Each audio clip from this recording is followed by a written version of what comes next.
تو میرا نام علی عثمان ہے اور میں جرمنی سے ہوں۔ میرا سوال یہ ہے کہ کیا سود کے پیسے سے جو مسجد بنی ہو، کیا اس مسجد میں نماز پڑھنا کیسا ہے؟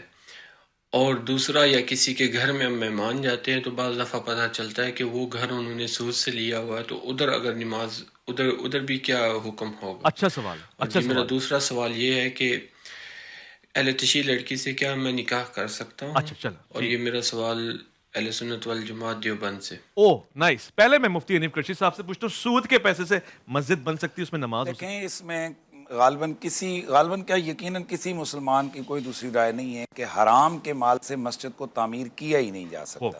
مسجد کے لیے لازمی ہے کہ وہ حلال طیب مال سے اس کی تعمیر کی جائے، لیکن اگر کہیں ایسا پیسہ بیچ میں آ گیا ہے اور پتہ نہیں ہے لوگوں کو، تو اب اگر کسی نے نماز وہاں پر اپنے طور پر پڑھ لی تو نماز ادا، یعنی فرض ادا ہو جائے گا، فرض سے وہ سبکدوش ہو جائے گا۔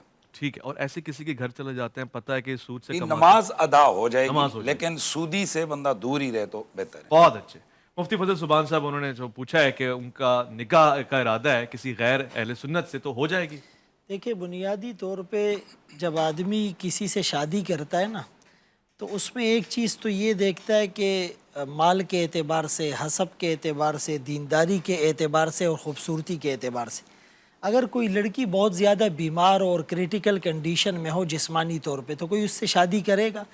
تو روحانی طور پر آپ کا جو اپنا عقیدہ ہے، آپ اس کے مطابق دیکھیں کہ وہ موحد ہو، اللہ کی توحید اور آقا کی رسالت، اہل بیت اطہار کی محبت، صحابہ کی عظمت، قرآن میں اس کے بارے میں تحریف کا عقیدہ نہ ہو، صحیح۔ بدع کا عقیدہ نہ ہو، یعنی جو احکامات ہمارے سامنے ہیں، اگر 100% آپ اس سے مطمئن ہیں تو نکاح کر سکتے ہیں۔ اس کو الگ سے ہم ناموں کے ساتھ جو ہے وہ امتیاز نہیں کر ٹھیک، سکتے، وہ علماء سے فتویٰ لے لیجیے۔ واضح، بہت اچھے۔ شریف صاحب آپ بھی اس پہ رائے دیتے ہیں جو سوال پوچھا گیا دوسرے پہلو سے، کہ کیا آپ اس طرف سے کرنے پہ، سنی لڑکے لڑکی کے ساتھ شادی کرنے پہ کیا رائے ہے؟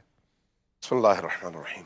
دیکھیے، بنیادی بات میرا خیال ہے مفتی سبحان صاحب نے اچھی کر بات دی ہے کہ توحید، رسول اللہ کی رسالت، خاتمیت، قرآن کی صداقت اور وحی من جانب اللہ ہونا، اسی طرح سے معاد پر ایمان، یہ وہ بنیادی ترین عقائد ہیں جن کی بنیاد پر ایک شخص اسلام کے دائرے میں داخل ہوتا ہے۔ اب اگر یہ چیز کسی میں ہے تو پھر شادی اور نکاح میں کوئی ممانعت نہیں ہے۔ ہاں، جب آپ کسی سے شادی کرنا چاہتے ہیں تو ذہنی ہم آہنگی دیکھتے ہیں، خاندانی پس منظر دیکھتے ہیں، تعلیم دیکھتے ہیں، مزاج دیکھتے ہیں۔ یہ دو بھائیوں کے گھروں میں بھی اختلاف اس طرح کا ہو سکتا ہے، اور اگر دو مختلف قبائل ہوں لیکن ان بچوں کے درمیان ہم آہنگی ہو تو وہ شادی چل سکتی ہے، لیکن دو بھائیوں کے گھروں میں اس طرح کا فکری اختلاف ہو تو یہ شادی نہیں چل سکتی۔ ٹھیک ہے، لہٰذا جو معیارات ہیں اس کے مطابق تو نکاح میں کوئی حرج نہیں کوئی ہے حرج نہیں۔ اور ہو سکتا ہے۔